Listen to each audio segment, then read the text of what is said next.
Eh bien, salut tout le monde, c'est MNJ et aujourd'hui on se retrouve pour une nouvelle vidéo. Donc aujourd'hui, vidéo où je vous montre un peu les plantes, où ça doit se situer dans votre aquarium et tout.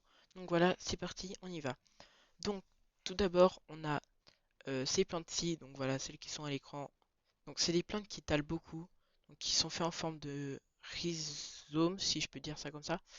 Donc qui sont faciles à bouturer, plutôt des plantes qui sont plutôt des plantes à mettre en moyen plan.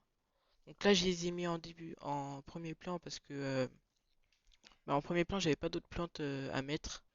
Donc voilà, donc là, celle-ci, c'est plus pour du plan médian, donc plan au milieu de l'aquarium. Donc ça va bien pousser, donc vous allez avoir beaucoup de plantes, beaucoup de petites boutures comme ceci. Donc voilà, donc dans cette petite bouture-là, j'en ai quelques-unes que j'ai faites, donc c'est très facile à faire. Vous prenez votre plante, vous verrez, il y a des endroits, c'est séparé à moitié. Vous séparez en deux et normalement, ça se sépare facilement. Et vous les replantez et ça repousse très facilement. Donc voilà pour cette plante-là. Donc après, j'ai une mousse. Donc normalement, la mousse, c'est une plante qui va s'accrocher aux racines ou aux roches. Donc c'est bien pour vos crevettes car à l'intérieur des mousses, vos crevettes pourront s'y mettre et pourront se nourrir de plein de petits trucs qu'il y a dedans. Et elles peuvent aussi servir pour les bébés poissons.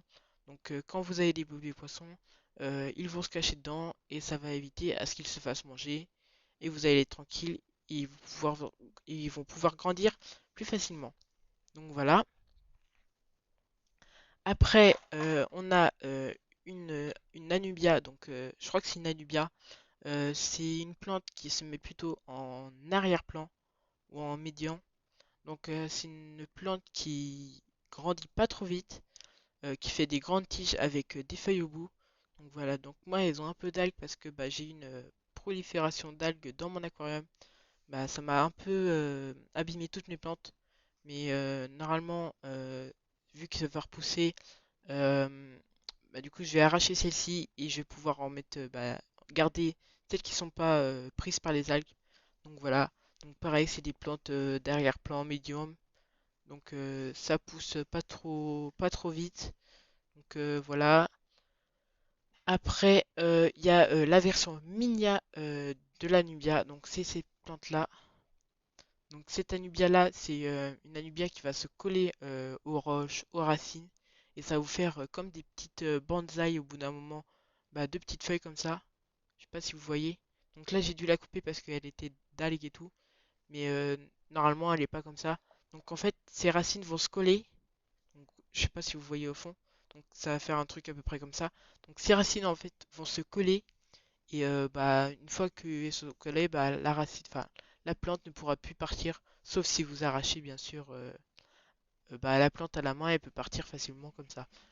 Donc voilà pour cette plante-ci. Donc c'est une plante pareille qui peut se mettre n'importe où, ça dépend où vous mettez votre racine, votre roche. Donc c'est pareil pour la mousse, hein. Si vous mettez de votre racine devant, la mousse vous pouvez la mettre devant aussi.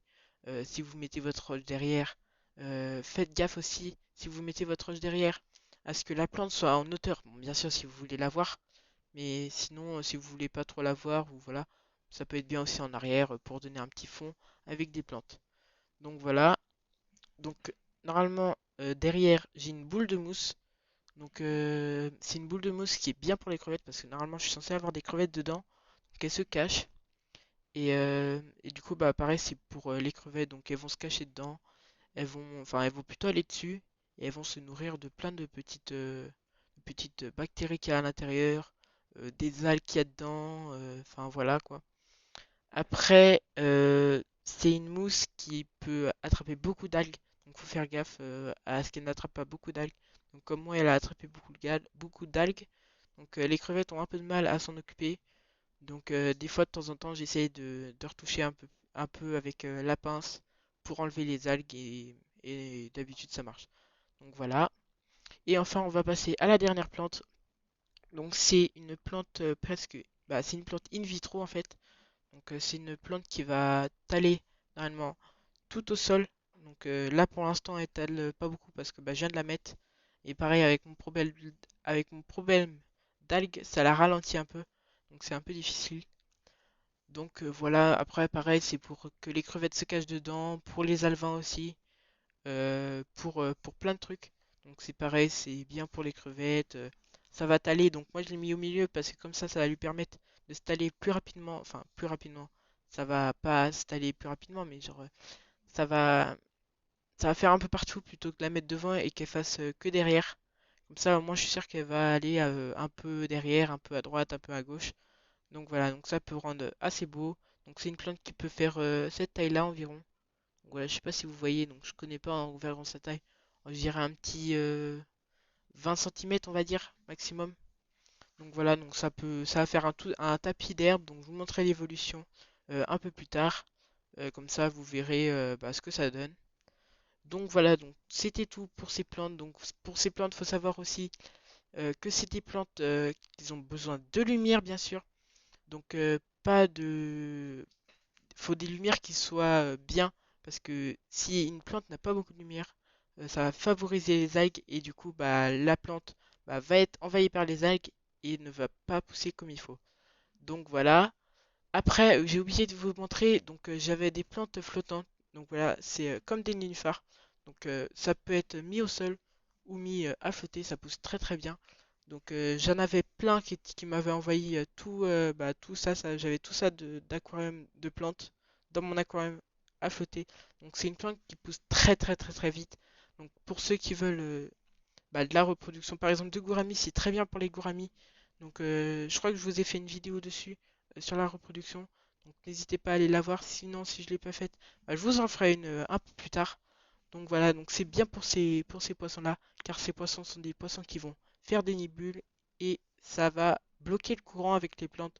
Donc c'est une plante qui est très bien pour les élevins, pareil pour qui se cachent dedans. Donc voilà, c'était une petite vidéo tranquille comme ça où je vous présente les plantes. Donc voilà, donc moi, si cette vidéo vous a plu, n'hésitez pas à liker, à vous abonner, à partager aussi la vidéo, à mettre dans les commentaires si vous avez quelques questions à me poser sur les plantes, sur les poissons. Je pourrais me renseigner ou avec mes connaissances, je pourrais vous en dire plus. Donc voilà, donc c'était tout pour cette vidéo. Et moi je vous dis à la prochaine. Ciao ciao.